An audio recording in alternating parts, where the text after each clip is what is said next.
Hello everyone, my name is Shaan and I hope you are fine and well. मजे में होंगे सभी दोस्त। हैदर भाई आप कैसे हैं? बिल्कुल झटका। अर्शद भैया आप? मैं भी एकदम ताजा हूँ। और आज तो आपने भगवा कलर पहना हुआ। ओह लाइक हाँ यार, आज मैं बहुत खुश हूँ, बता नहीं सकता।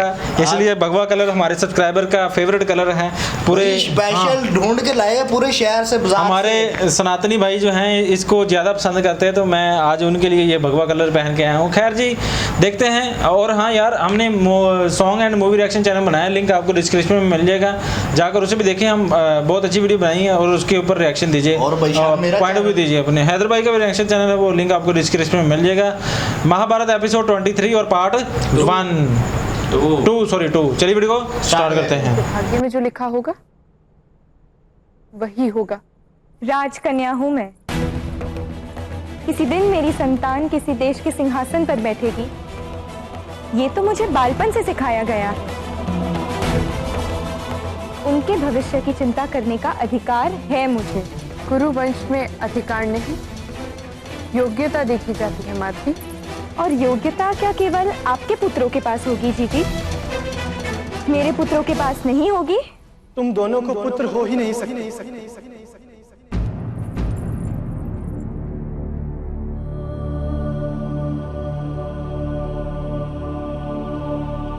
अर्थात आर्य?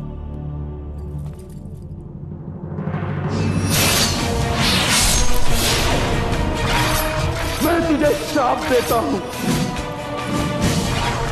यदि तू किसी स्त्री के साथ सहवास करेगा, वैवाहिक संबंध स्थापित करेगा, तो तेरी मृत्यु हो जाएगी।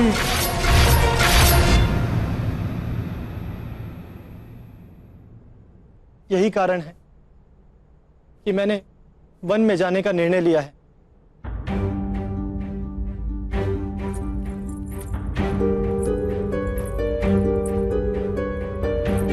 हम भी आपके साथ चलेंगे आर्य। नहीं कुंती, वन जीवन के कष्ट हमारे लिए नहीं। तुम दोनों यहीं रहो, राजभवन में। पति ना हो तो राजभवन भी वन लगता है आर्य। और यदि पति साथ में हो तो वन की कुटीर भी राजभवन हो जाती है। मैं आपके निर्णय का तात्पर्य नहीं समझ पा रही महाराज। फिर भी यदि आपने वन में जाने का निर्णय किया है और यदि जीजी आपके साथ जा रही है, तो मैं भी आपके साथ चलूंगी। यदि जीजी का स्थान आपके साथ है, तो मेरा स्थान भी आप ही के साथ हो सकता है। मैं आपका हाथ धरकर हस्तिनापुर आई हूं और आप ही का हाथ पकड़कर आप जहां भी जाएंगे वहां मैं भी आऊंगी। वहां कोई सुख नहीं होगा, केवल श्रम ही होगा भाग्य में। ये अपराध भी हम तीनों का था, आपदा भी हम तीनों की है, और प्रायश्चित भी हम तीनों का ही होगा। आर्य, आप प्रवास का आयोजन कीजिए। माधवी, आप प्रवास के लिए सज हो जाएं।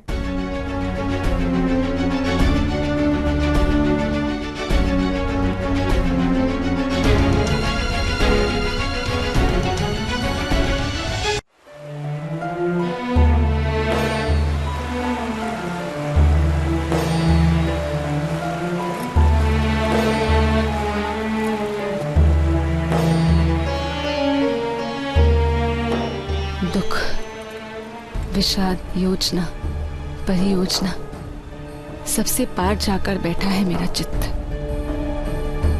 आंखों के सामने जैसे धुआं है गहन।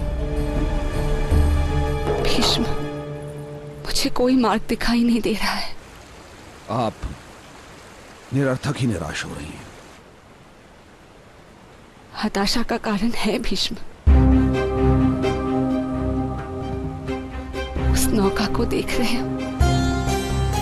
इस नदी का प्रचंड वेग भी इस नौके को डुबा नहीं सकता, किंतु इसी नौके में यदि एक छिद्र आ जाए तो यही नौका डूब जाएगी।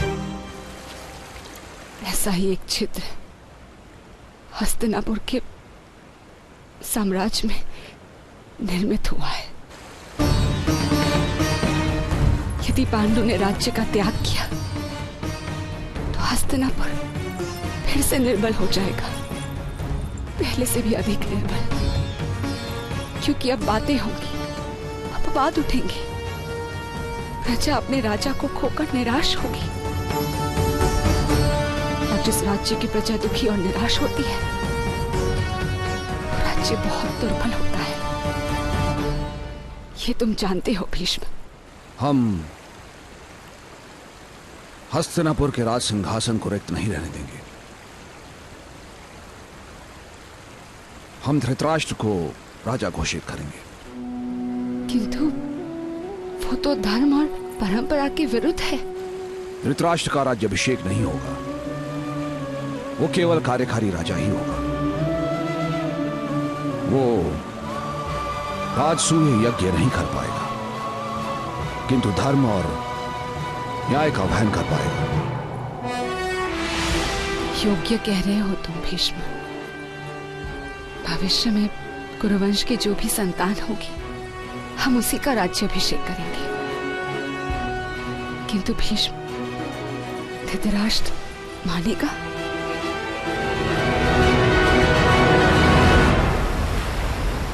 महाराज, महाराज, महाराज, महाराज, महाराज, महाराज, महाराज, महाराज, महाराज, मुझे क्षमा कीजिए, मुझसे बहुत बड़ी भूल हो गई है महाराज। क्या हुआ शकुनी? महाराज, महाराज, मैंने महामहिम भीष्म से कह दिया कि आपको दान में मिला हुआ राज सिंहासन स्वीकार नहीं है। मुझसे बहुत बड़ी भूल हो गई महाराज। योग्य ही तो कहा तुमने शकुनी। मैं उच्छिष्ट अन्न नहीं खाता, किसी का झूठन नहीं खाता धृतराष्ट्र। झूठन? मैं जानता हूं महाराज, अब मैं कुछ कुछ आपको समझने लगा हूं। इसलिए किसी के मन में आपको सिंहासन पर आरोहण करने का विचार आए, उससे पहले मैंने बात काट दी। किंतु मैंने विचार किया महाराज, पांचाल नरेश भरतवंशी ना सही चंद्रवंशी तो है, तो क्यों ना हम उन्हें हस्तिनापुर का राज्यभार संभालने के लिए आमंत्रित करें। क्या प्रलाप कर रहे हो शकुनी? इस विचार के लिए मैं तुम्हारा सिर कटवा सकता हूं। पर किसी को तो राजभार संभालना ही पड़ेगा महाराज, और आपके पुत्र तो मेरी प्रिय बहन के उधर में बढ़ रहे हैं। उन्हें तो राजा नहीं बनाया जा सकता जब तक आप राजा ना बने। किंतु आप तो अपने ही राज्य को जूठन मानते हैं।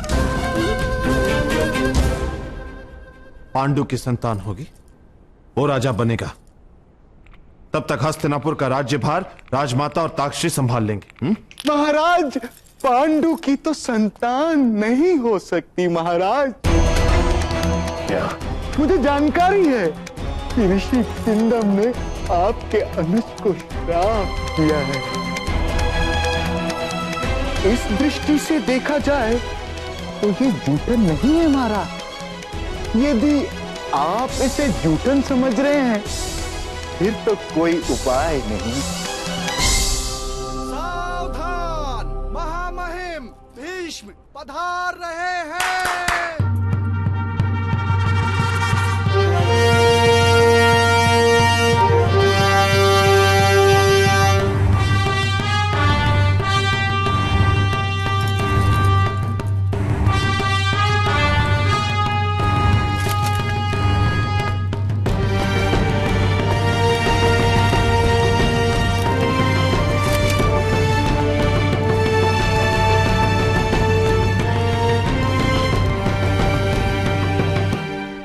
प्रणिपात ताक्षी। आयुष्मान भव। धन्यवाद पितामह। प्रणिपात। पुत्र धृतराष्ट्र, पांडु के वन प्रस्थान के पश्चात हस्तिनापुर का सिंहासन रिक्त हो गया है। इसे एक राजा की आवश्यकता है।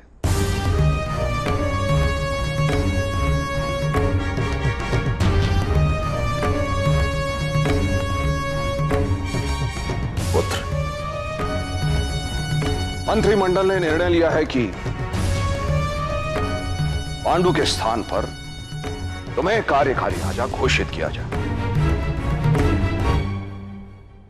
हस्तिनापुर के हित में तुम्हें यह भार वहन करना होगा पुत्र धृतराष्ट्र।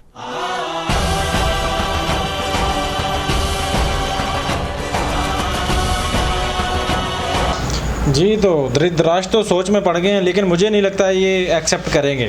जी, ये जो ऑफर आई है, बिकॉज शकुनी ने अपना काम कर दिया है, भाई वो उसके हृदय में विष भर दिया है पूरा पूरा के वो झूठा नहीं किसी का खाते और ना ही वो राजगद्दी पे बैठेंगे। विशाल मेरी बात सुने पहले। जी बताएं। पहली बात है वो जोन सा महाराजा बनेगा अब, हाँ। ठीक है, उसे सीट गद्दी की पड़ी हुई थी, मैं बैठूं वहां पर, ऐसे ही है, क्योंकि मैं अपने भाई को जान से भी मार दूं, बैठूं। पहले इसमें थी ये, लेकिन अब थोड़ा थोड़ा मोहब्बत भी थी, लेकिन ये शकुनी सारा काम खराब कर रहा है। उस जोन सा शैतान है, मुझे तो इस पर गुस्सा बहुत आता है। ये बैड कैरेक्टर है इसमें यार, ऐसे ही है, तो मैं कहता हूँ इसे निकालना चाहिए। और अच्छा, भीष्म जी की क्या सोच थी यहाँ पे कि राजमाता को जब उसने बताया कि धृतराष्ट्र को बनाया जाए राजा, तो वो शॉक्ड हो गई कि ये पहले तो ऐसा नहीं चाहता था जी। तो बिकॉज गद्दी खाली है, तो इस वजह से उसने अच्छा ही सोचा अभी संतानें आएंगी। और मैं इस बात को लेकर चिंतित हूँ, ये बात सभी महल के अंदर फैल चुकी है कि कुमार पांडु को जो है ना श्राप मिला है कि वो अपनी पत्नी के किसी के पास नहीं जा सकते। अच्छा शान भैया, आप ये पहले बताएं, लेकिन संतान की समझ नहीं आ रही, वो कहाँ से आएगी संतान? एक महारानी वो भी मिला होगा, एक मेरी बात सूरज वाली को। हाँ जी, वो तो है, 5 कर सकते, वो तो हो गया ना। अच्छा, 5 बार दुआ कर सकती है। हाँ जी। अच्छा, एक मेरी बात का जवाब दे पहले जी। अच्छा, उन लोगों ने मियाँ बीवी ने आपस में फैसला किया था। अच्छा, तीनों वो वन में जा रही हैं जी। तो भाई तीनों ही खड़ी थे ना, ऐसे ही, और कोई बंदा तो नहीं था। नहीं, शुद्धनी कितने कहाँ से सुन लिया भाई? ये जासूस टाइप है ना, शैतान टाइप है, तो ये सुन लेता कहीं ना कहीं से, दासी ने या कहा होगा सुन लेगा। अच्छा, मैं यहाँ पे बात करना चाहूँगा कि वो जो राजकुमारी हैं माधुरी, वो शकुनी के कितना खिलाफ हो गई हैं कि अपनी संतान को आगे लाना चाहती हैं। अभी संतान हुई भी नहीं है। कुमार पांडु ने बताया, तो फिर जाकर उसको थोड़ा सा ना मुझे एहसास हुआ और रुकी बात करने को। बिल्कुल शैतान टाइप लग रही है। कौन? ये माधुरी कुमारी माधुरी। तो ये तो जैसे राजमाता नहीं तो स्टार्ट में आपने देखा होगा कुमार शांतो के साथ, राजकुमार शांतो के साथ गद्दी के लिए सब लड़ रहे हैं। हाँ, मुझे जैसे वो नहीं था, उसका क्या नाम है, शुकनी, उसके साथ उसकी बहन लगती है, मुझे सखी बहन लगती है। हाँ, उसकी आदत है ना इसके अंदर भी। तो खैर जी, देखते हैं वन में। फिर आप बताइएगा वन क्या है, ये कहाँ जा रहे हैं, पांडु के साथ क्या होने वाला है, स्टोरी क्या होगी। और धृतराष्ट्र मुझे तो लगता है एक्सेप्ट कर लेंगे, भाई करेंगे। जिस हद तक उसने उसके दिमाग में, उसकी बुद्धि में विष भर दिया है ना, वो एक्सेप्ट कर लेगा और गद्दी पे बैठेगा। और क्योंकि महाराजा कोई भी नहीं है, क्योंकि सीट खाली है अभी, वो ही ना, महाराजा कोई भी नहीं है, उसे तो एंड आई होप सो कि कुमार पांडु का ये जो उधर जा रहे हैं वन में प्रस्ताव करेंगे और इनकी ये जो गलतियां हैं शायद माफ हो जाएं, तो श्राप हट जाए। आई होप सो कि ऐसा ही हो। खैर देखते हैं जी आगे एपिसोड में क्या होता है। और हाँ यार, आपको बताया था स्टार्ट में भी, song and movie reaction channel बनाया है, लिंक आपको डिस्क्रिप्शन में मिल जाएगा। अगर वो भी कोई भाई पसंद करता है ऐसी वीडियोस देखना, तो जाकर उसे भी सब्सक्राइब करें। तो so this is the end video. अपना बहुत सारा ख्याल रखें, मिलते हैं नेक्स्ट वीडियो में। Take care.